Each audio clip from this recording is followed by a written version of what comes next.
Pasal pemerasannya Nicky Mirja itu hilang ya. Terus kemarin babuk-babuknya sekaligus sama kucuk-kucuknya yang bilang kalau misalnya pasalnya itu meras Nicky, ternyata hilang.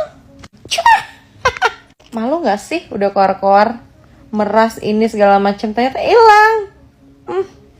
Kalau gue mah ya, gue mah udah di sudut pohon sao atau pohon mangga gitu, pojokan gitu, minta ditutup-tutupin aja gitu sama daun-daun. Saking malunya gue udah bilang sama orang meras-meras, tau-tau kagak meras, jencoks. Aduh, siapa yang menciptakan pasal pemerasan itu kalau bukan ya itulah si geng sirkus yang lucu-lucu itu beserta babuk-babuknya dan juga sirkus-sirkusnya.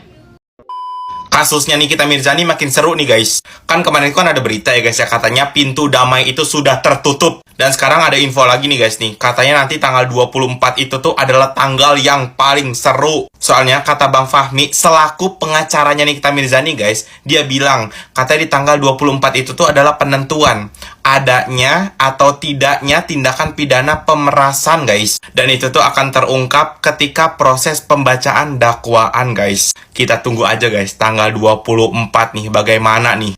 Gue udah kagak sabar banget sumpah, kayak nih tuh alurnya mau kemana gitu ya kan, kayak kemana segala macam, kelamaan ini di sosmed ini udah sepi nih ya kan, kagak ada Nikita Mirzani gitu. Kayaknya gue lihat nih ya kan, kayaknya pada demen banget nih Nikita Mirzani masuk penjerong kayaknya loh.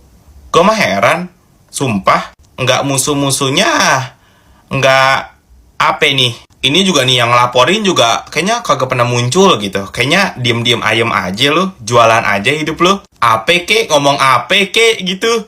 Kita lihat nanti guys, tanggal 24 gue bakal bikin konten lagi nih. Gue pengen tahu nih hasilnya itu bagaimana nih. Ya lagian orang kagak ada pemerasan juga dituduh pemerasan. Itu tuh bukan pemerasan guys, penyuapan. Suapin mah apaan kek? Duit suapin. Pemerasan itu tidak ada. Dan camkan, tidak ada pemerasan. Saya sudah berani katakan tidak ada. Itu nanti akan terungkap tanggal 24. Saya sudah berani nyatakan tidak ada pemerasan.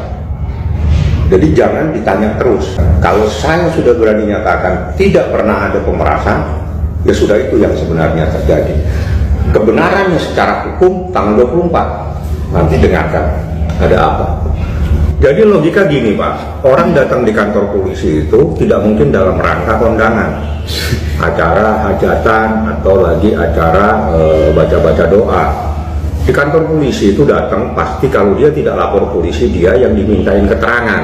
Ya tanya sama dia datang lagi acara apa, kan gitu aja. Bukan saya dong, bukan saya yang diperiksa. Terkait laporan Bang Fahmi. Ya itu kan saya sudah laporkan. Korbannya 4 orang dan orangnya sekarang saya rahasiakan. Katanya itu produk 2023 Bang, baru ada efeknya bakal kira-kira ini seperti saya nggak tahu lah mau efek mau apa, yang jelas di Undang-Undang Perlindungan Konsumen itu ada aturannya. Yang jelas kalau itu produk nggak bener, ya kan berarti dia sudah ngomong mau produk tahun 2023, mau produk tahun berapa, itu adalah produk dia. Semua orang pasti akan membela diri, tapi membela diri itu membela pada yang sebenarnya. Karena yang saya laporkan kan itu Undang-Undang Perlindungan Konsumen, bukan hanya Undang-Undang Kesehatan. Korbannya 4 orang, korbannya sudah diperiksa, sudah menyerahkan bukti, sudah menyerahkan skincare, sudah menyerahkan bukti pembelian, sudah jelaskan bagaimana saat itu live untuk jualan, udah lengkap. Dia tahu nggak kapan belinya? Kabarnya tahun 2021. Dari mana dia tahu tahun 2021? Kabarnya 2023. Dari mana dia tahu? Dari statement Bang Julianus. Nggak tahu dari mana kan? Itu tahu dari mana belinya? Dia punya bukti pembelian tidak? Yang tahu bukti tahun berapa itu saya. Yang tahu belinya kapan itu korban. Udah. Dia pernah suruh liatin mana bukti pembeliannya tahun berapa. Jadi jangan ngomong tahun 2021, mungkin tahun 1945, tapi tidak bisa menunjukkan bukti pembeliannya bahwa orang beli, ini loh si A beli tahun ini buktinya. Tapi kalau dia tidak bisa menunjukkan itu, berarti dia tidak tahu. Oh, saya yang tahu kok, diserahin buktinya di hadapan saya. Ada satu poin lagi yang kita dapatkan dari hasil wawancara awak media dengan Bang Fahmi. Kemarin ada pernyataan dari pengacara DRG. Belinya tahun 2023, kok baru melapor tahun 2025. Bang Fahmi pun menanyakan, tahu dari mana dia kalau pembelian produk yang diduga itu adalah milik DRG tahun 2023. Sedangkan yang tahu tahun pembeliannya itu hanya ada dua pihak, Bang Fahmi dan keempat korban tersebut. Menurut kalian, pengacara DRG ini tahu dari mana bahwa produk skincare yang diduga milik DRG itu dibeli pada tahun 2023? Bahaya ini. Saya ralat. Yang tahu ada tiga pihak. Bang Fahmi, pihak pelapor, dalam hal ini 4 konsumen yang diduga merasa dirugikan oleh DRG, dan penyidik. Sedangkan dari pihak terlapor, mereka tidak tahu. Kenapa pengacara DRG bisa tahu bahwa pembelian produk tersebut tahun 2023? Kemudian ada statement yang bikin saksi shock dari Bang Fahmi. Saya tegaskan, tidak ada pemerasan. Dan saya akan buktikan pada tanggal 24 Juni besok. Ingat, besok sidang perdana untuk kasus pidana Nikita Mirzani. Di situ Bang Fahmi dan timnya akan membuktikan bahwa tidak ada pemerasan kepada DRG.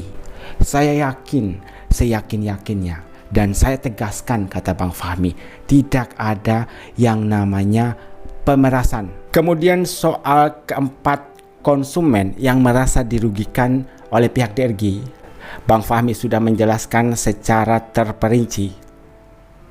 Mereka punya bukti pembelian, bukti konkret yang menyatakan bahwa itu memang benar produk milik DRG. Kemudian yang ketiga, bukti pada saat pihak DRG live jualan mempromosikan produk tersebut.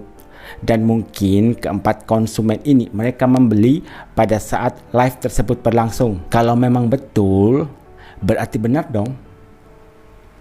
Ada produk yang diduga bermasalah milik DRG.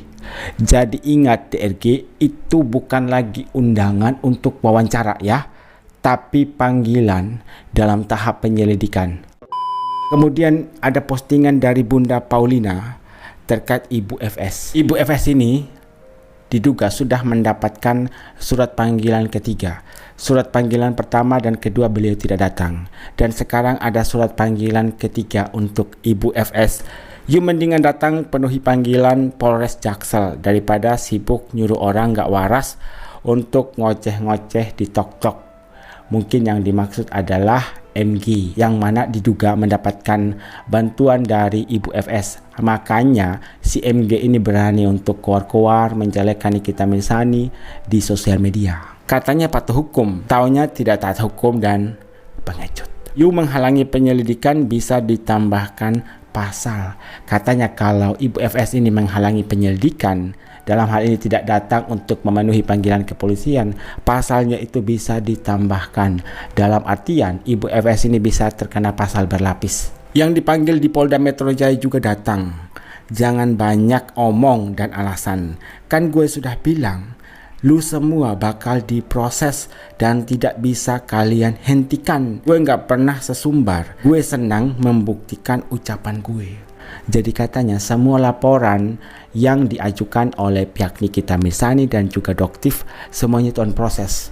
Tidak ada yang macet atau jalan di tempat. Ada story berikutnya. Ring kau ditunggu sama Pak FT, kriminal khusus Polres Jaksel.